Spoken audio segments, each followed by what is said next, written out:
শরীরে প্রোটিনের ঘাটতি হোক, আবার কোষ্ঠকাঠিন্য, ডায়াবেটিস অথবা হাড় ক্ষয়ের মতন যে কোনো সমস্যা বা রোগকে কম করতে পারে একটা ছোট্ট দানা, যার নাম রাজমা বা কিডনি বিনস।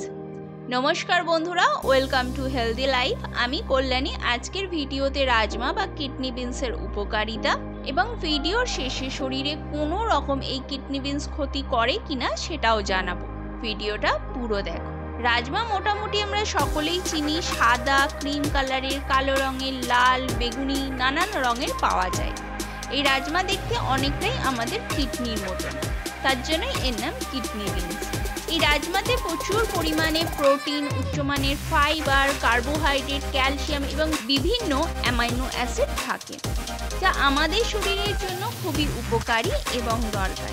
তাই যারা ভেজিটেরিয়ান, ননভেজ খাও না, তাদের জন্য কিডনি বিনস শরীরে শক্তি সরবরাহ খুব ভালো একটা অপশন বা উৎস হতে পারে।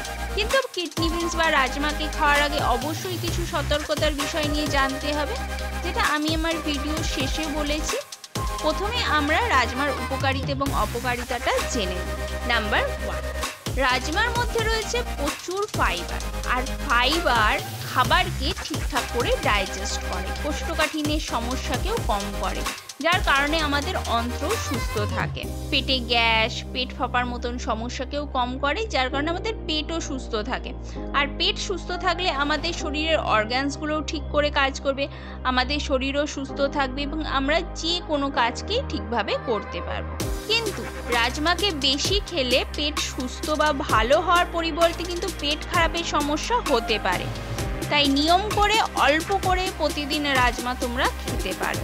নাম্বার 2, রাজমা কার্বোহাইড্রেটে ভরপুর।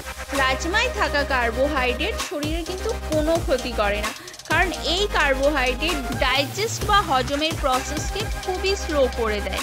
আর যখনই খাবার ধীরে ধীরে হজম হয়, তখন কিন্তু রক্তে শর্করাও খুবই অল্প পরিমাণে নির্গত হয়।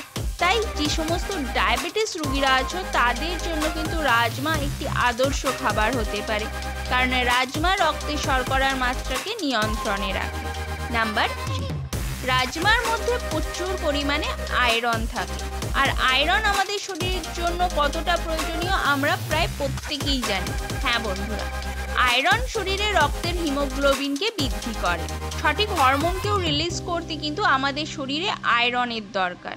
শরীরের সমস্ত অর্গ্যানসে অক্সিজেন পৌঁছে দিতেও সাহায্য করে এই আয়রন। জীবাণু বা ভাইরাসের বিরুদ্ধেও লড়াই করতে সাহায্য করে। নাম্বার 4, রাজমাতে রয়েছে প্রচুর পরিমাণে ক্যালসিয়াম। ক্যালসিয়াম হাড়কে মজবুত করে, হাড়ের ক্ষয়কে রোধ করে। তাই যাদের ক্যালসিয়ামের ডেফিসিয়েন্সি আছে, তাদের জন্য কিন্তু রাজমা খুব ভালো একটা উৎস হতে পারে বা খাদ্য হতে পারে। এছাড়াও রাজমার মধ্যে ক্যালসিয়ামের সাথে ফসফরাসও আছে, আর এই দুটো দাঁতকেও মজবুত করে, দাঁতের ক্ষয়কেও রোধ করে, দাঁতের যে কোনো সমস্যাকেও ঠিক করে। এর জন্য কিন্তু তোমরা রাজমা খেতে পারো। নাম্বার 5, রাজমাতে প্রচুর পরিমাণে প্রোটিন রয়েছে। 100 গ্রাম রাজমায় প্রায় 24 গ্রাম প্রোটিন আছে। আর প্রোটিন আমাদের শরীরের জন্য খুবই প্রয়োজনীয়, কারণ প্রোটিন আমাদের শরীরের মাংসপেশিকে শক্তিশালী করে তোলে, শরীরের প্রদাহকে কম করতে সাহায্য করে, ক্লান্তি এবং অলসতাকে দূর করে, রোগ প্রতিরোধ ক্ষমতাকে বৃদ্ধি করে। আর প্রোটিনযুক্ত খাবার হওয়ায় রাজমা কিন্তু ওজনকেও কম করতে সাহায্য করে। শরীরের মাংসপেশিকে মজবুত করলেও শরীরে কোনো রকম চর্বি জমতে দেয় না, যার কারণে শরীর ফ্যাটি হয় না। এছাড়াও রাজমা হার্টকে সুস্থ রাখে, কোলেস্টেরলের মাত্রাকে নিয়ন্ত্রণে রাখে, মস্তিষ্কের স্নায়ুর কার্যক্ষমতাকে বাড়ায়, আমাদের শরীরে কিছু ক্যান্সারের সেলসকেও কম করতে সাহায্য করে। আমরা রাজমার উপকারিতা তো জানলাম, কিন্তু রাজমাকে কখন খাওয়া ঠিক হবে সেটাও আমাদের জানতে হবে। কারণ রাজমাকে যদি সঠিক সময়ে না খাওয়া যায়, তাহলে কিন্তু রাজমা খেলে পরে যে কোনো রকম পেটের সমস্যা হতে পারে। তাই রাজমা খাওয়ার সবথেকে ভালো সময় হলো সকালবেলা অথবা দুপুরবেলা। রাজমাকে কখনোই রাত্রির বেলা খাওয়া উচিত নয়, কারণ রাজমা খুব ভারী একটা খাবার। আর রাজমাকে হজম করতে আমাদের পাকস্থলীকে অত্যাধিক বেশি পরিশ্রম করতে হয়। তাই রাতের বেলা যদি এই ভারী রাজমাকে খাও তাহলে পেটে ভারী লাগার মতন সমস্যা, গ্যাসের সমস্যা, পেটে ব্যথার সমস্যা হওয়ার ফলে কিন্তু ঘুমের ব্যাঘাতও ঘটার মতন সমস্যা হতে পারে। তাই অবশ্যই মনে রাখবে সকালবেলা অথবা দুপুরবেলা খাওয়ার।